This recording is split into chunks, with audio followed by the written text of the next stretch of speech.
చీకట్లను తొలగించి సమస్త లోకాలకు వెలుగులు పంచేవాడు శ్రీ సూర్య భగవానుడు. సూర్యకిరణాలు శరీరంపై తప్పక ప్రసరించాలి. అందుకే వైదిక వాంగ్మయం నందు సంధ్యావందనం, సూర్య నమస్కారాలు, అర్ఘ్య ప్రదానం మొదలైన ప్రక్రియల్ని ప్రవేశపెట్టింది. సూర్యమండలాన్ని జ్ఞానమండలంగా ఆరాధిస్తాము. తన కిరణాలతో భౌతిక అంధకారాన్ని, అంతశ్చేతనలోని అజ్ఞాన తిమిరాన్ని పారద్రోలేవానిగా, వ్యాధులను దూరం చేసేవానిగా, సంతోషమైన మనస్సును, స్పష్టమైన చూపును, వృద్ధాప్యంలోనూ ఆరోగ్యాన్ని ప్రసాదించేవానిగా శ్రీ సూర్యనారాయణుడిని ఆరాధిస్తారు, పూజిస్తారు. అనంతపురం జిల్లా ఉరవకొండ మండలం ఆమిద్యాల గ్రామమునందు వెలసిన శ్రీ సూర్యనారాయణ స్వామి దేవాలయం 13వ శతాబ్దం, దాదాపు 800 సంవత్సరాల క్రితం చోళరాజు నిర్మించిన పురాతన దేవాలయం. అనంతపురం నుంచి దాదాపు 46 కిలోమీటర్ల దూరంలో ఉంది. ఈ దేవాలయం 3 రాళ్లచే 3 గర్భగుడులు త్రికోణాకారంలో నిర్మించబడి ఉన్నాయి.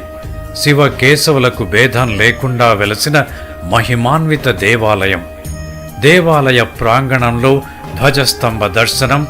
దేవాలయంలోకి ప్రవేశించిన ముఖద్వారమునకు ఎదురుగా శ్రీ లక్ష్మీ చెన్నకేశవ స్వామి దక్షిణాభిముఖంగా మనకు దర్శనమిస్తారు. పరమేశ్వరుడు తూర్పు ముఖంగా దర్శనమిస్తారు. పరమేశ్వరుడికి ఎదురుగా పశ్చిమాభిముఖంగా శ్రీ సూర్యనారాయణ స్వామి వారు సప్తాశ్వములపై మనకు దర్శనమిస్తారు. మన దేశంలో 4వ సూర్య దేవాలయముగా ఎంతో ప్రసిద్ధి చెందింది. ఆనాటి చోళరాజుల నిర్మాణ కృతులకు ప్రతీకగా ఈ దేవాలయం ఉండడం విశేషం. దేవాలయంలోని మండపంలో గ్రామ ప్రజలు, భక్తులు ఉత్సవమూర్తులకు విశేష పూజా కార్యక్రమాలు పండుగల వేళ నిర్వహిస్తుంటారు. ఆనాటి రాజుల దైవ భక్తిని తెలిపేలా దేవాలయ నిర్మాణం జరగడం విశేషం. పరమ పవిత్రమైన శ్రీ సూర్యనారాయణ స్వామి మహాపుణ్యక్షేత్రం మన ప్రాంతంలో ఉండడం ఎంతో భక్తిదాయకం.